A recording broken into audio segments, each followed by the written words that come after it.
Can you hear me? Okay.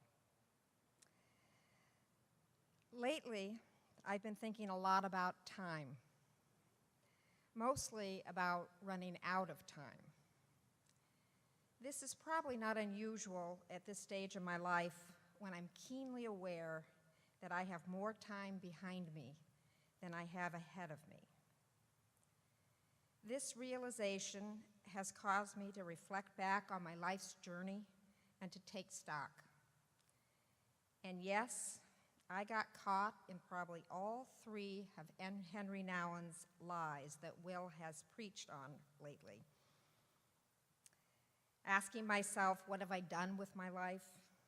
What do I have to show for my time on earth? And what will people say about me? However, beyond my initial navel gazing, I found myself thinking about time in a broader sense and in a different way.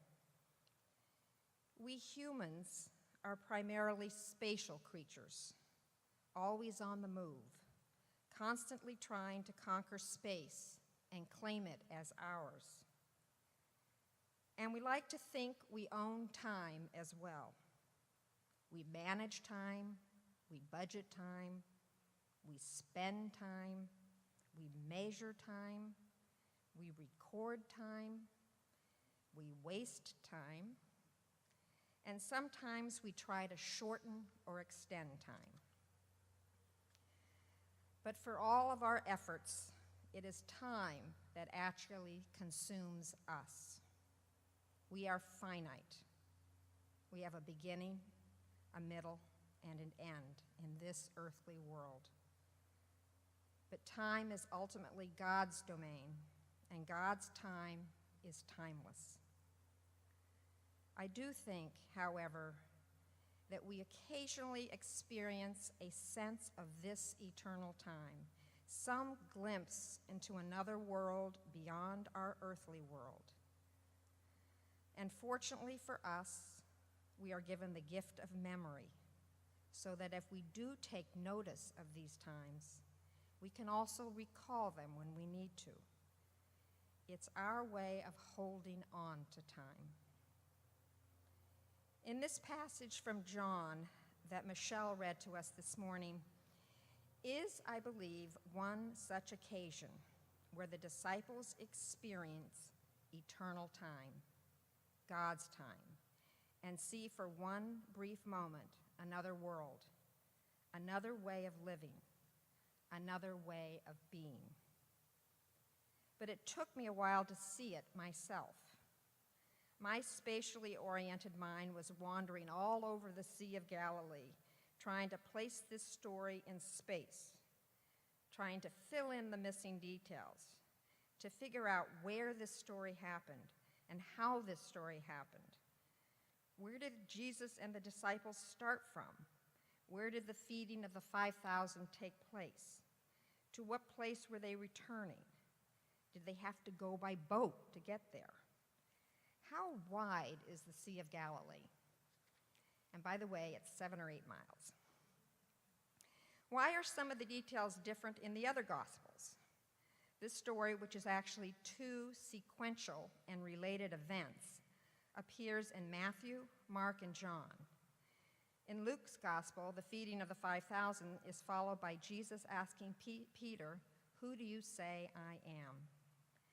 These I am statements are central in John's Gospel, moments where Jesus reveals his divinity to others and especially to his disciples through a series of signs and miracles.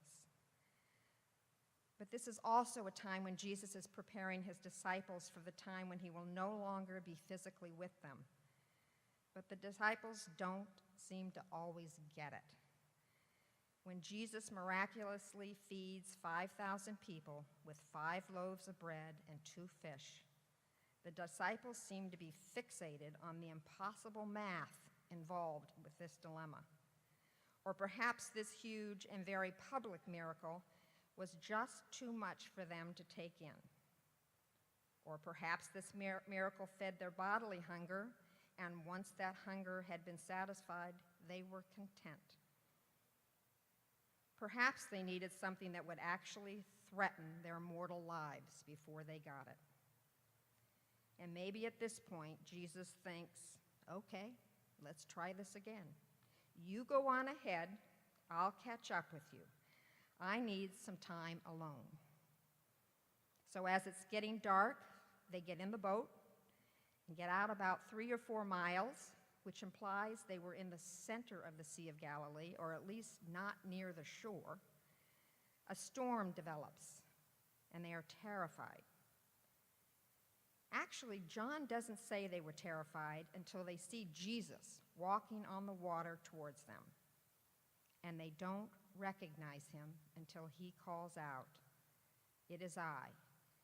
Do not be afraid." And then we come to that last sentence. Then they wanted to take him into the boat, and immediately the boat reached the land towards which they were going. I must have read this passage 5 or 6 times before I actually saw something in that last line. I got a glimpse of that other world, that eternal world, in reading that line. They now know that this ghost-like figure on the water is Jesus. John doesn't exactly say that Jesus got into the boat, although we assume he did. It was in that moment of their wanting, their needing, their desire to get him into the boat, that they arrived. They are 3 or 4 miles out, but immediately they reach the land toward which they were going. And can you imagine, just imagine, a couple of years later, 2 of these disciples walking along. Jesus is not with them any longer in this world, but they're walking along, continuing his ministry. Can you imagine them reminiscing about this event? And one of them says, "Do you remember the time when we were out on the Sea of Galilee and that storm came up out of nowhere?" "Oh, yeah, I remember that time. I thought we were goners. I thought we were done for."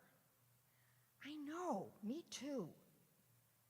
And then Jesus shows up out of nowhere. Exactly. Oh my God, exactly. Have you ever had one of those moments? And I don't necessarily mean a moment in time where you think you've seen Jesus, although perhaps you have, and if you have, please share. I mean a moment that seems significantly different in the sense of time and space, a moment where you've had a glimpse of a different reality, a moment in which time seems both stopped in that moment and endless. I'd like to share one of mine. Recently, I happened to hear an interview on NPR with an author of a book about the era of the family car trip, which was entitled, "Don't Make Me Pull Over." It was a blast from the past when I thought about all my family car trips. I grew up in Los Angeles in a family of 6. My grandmother, my mother's mother, lived in Ohio. And just about every summer, we would get in the car and make that trip to see her. These trips were important to my mother. She, of course, wanted to see her mother, but she also wanted to make sure that we knew her as well and that we knew our cousins. And it was also a way for her to show us a different way of life. My mother grew up on a farm, and many of her friends and family still lived on farms. I had a pretty suburban upbringing, so this was like visiting a foreign country. While Ohio was the destination, she also wanted to make sure that we saw all that there was to see along the way. The Grand Canyon, Mesa Verde, Pikes Peak. We even drove across the Royal Gorge, which is the highest suspension bridge in the United States. She meticulously planned each trip, taking care of all the details, including the route that we would take. We owned a series of station wagons, and over the years, with 6 people, interior space was limited. This took some creative organizational skills. All of our luggage was packed into a carrier on top of the car. My mother made each of us a small duffel bag, which contained our pajamas, a toothbrush, and a change of clothes. To save money, we only ate out at dinner time. She packed a box of food and a small cooler with ingredients for breakfast and lunch, which we often ate in the car. I can still see her sitting in the front seat with a board on her lap, assembling sandwiches, which she then passed back to us.